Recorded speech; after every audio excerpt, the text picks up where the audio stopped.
Give us a summary of your educational background or your healthcare education experience. Mr. Walsh, you're recognized. My experience in healthcare? Your educational background. I'm just curious. You've testified as to a lot of your own research. So I'm curious for what purpose you do that and what background you have to qualifies you to speak to that. Well, my Mr. background Walsh. that qualifies me to speak to this is that I'm a human being with a brain and common sense, and I have a soul. And so, therefore, I think it's a really bad idea to chemically castrate children. That is my experience. Also, I did, now it's true, I didn't go to college, but I did go to school long enough to learn how to read, so I can read the data for myself, and that's exactly what I've done. Representative Clemens, you're And recognized. for what purpose do you conduct your research and use this brain of yours? Mr. Walsh, you're recognized. I use it for the purpose of trying to protect children from being castrated and mutilated. That's one of the things I try to do. You don't use it to. Clemens. Thank you, Mr. Chairman. You don't use it to get clicks on your Let's state that. publication. Well, are you using it right now to try to get clicks with this interaction? On, No, I really like the Mr. idea Walsh. of getting of drawing attention to the fact that this is happening to children. I know you seem to find it very amusing. I don't.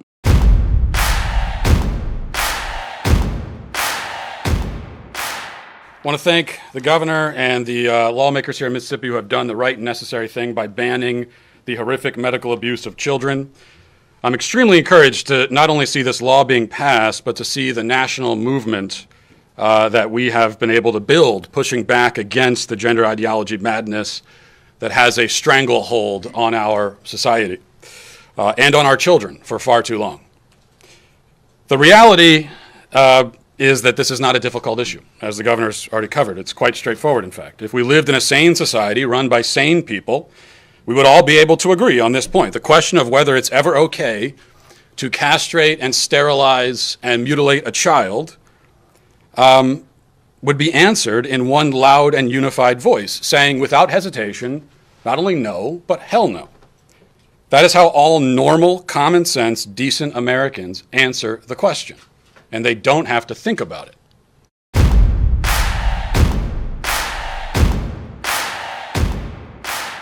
This is an important question. You said you're an EMT. Yes. Okay, if you're responding to a health emergency. Biological male, somebody with a penis is having a medical emergency. And they say to you, I think I'm having a miscarriage. Would you check them to see if they're having a miscarriage? Would you consider that a possibility for them?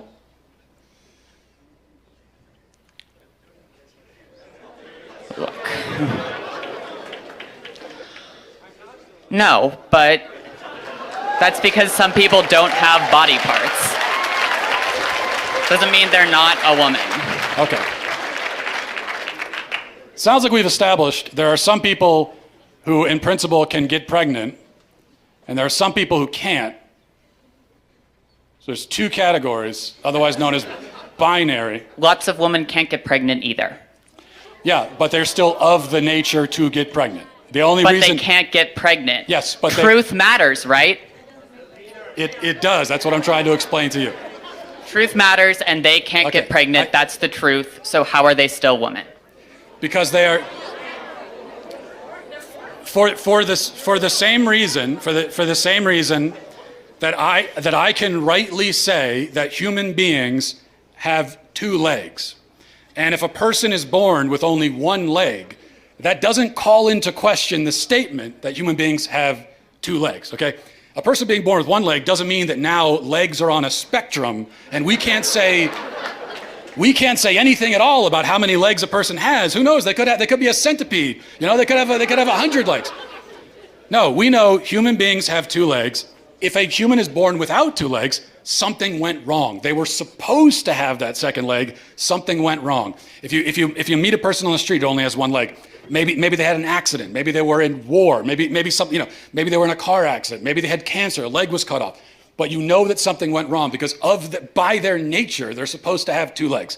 Same thing for a woman. A woman by her nature can get pregnant. A man by his nature never can. So if you meet a woman of childbearing age, say she's 28 years old, and she can't get pregnant, you know automatically that something has gone wrong. And she can go to the doctor and find out what that thing is, even if they can't fix it. So that proves that women by their nature can get pregnant, because the simple fact that she can't shows you that there's something wrong. This is what is known as the exception that proves the rule. Whereas if a male with a penis can't get pregnant, no doctor on earth is going to run tests to see what's wrong with him. Because they already know it's that he's a male, and there's only male and female, those who can get pregnant and those who can't. So, that's it.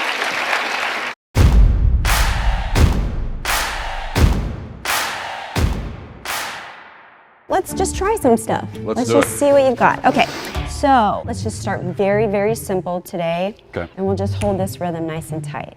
Okay? It's kind of a this thing that you're doing. Nope, it's not front to back. It's a really side to side. Well, I think this is what you're doing. You could mirror me, actually. You know, just like. Now, when you say mirror, you mean? Right. Like if you were looking at a mirror and I looked like you. Okay, so you want me to look at you in the mirror and then do what you're doing? Make it look just like I'm doing, but imagine. I'll do it bigger, so if that isn't clear, I mean, just out to the side. It's just a step out to the side. Okay, I got it. Yeah, I think that was it right there. Okay. Did you see what I did? I did see that. That's not to the side at all. So Well, it depends on where you're standing.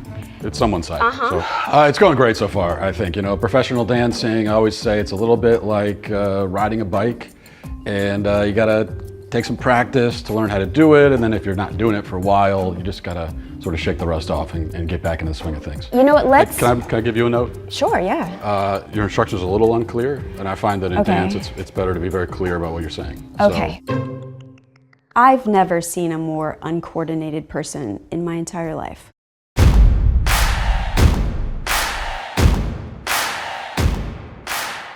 From the moment she decided to live her truth, Ryan Webb knew she was in the fight of her life. Living under the oppression of heteronormative standards is considered business as usual to most women. But Ryan faced a different learning curve.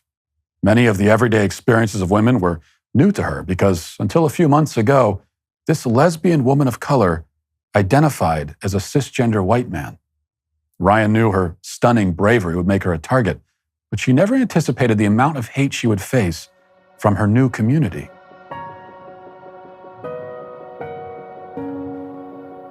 This is a big moment for Ryan Webb. Agreeing to an interview after revealing her identity as a transgender lesbian of color requires a different sort of bravery than we normally see in the political world. What is it like to be so brave?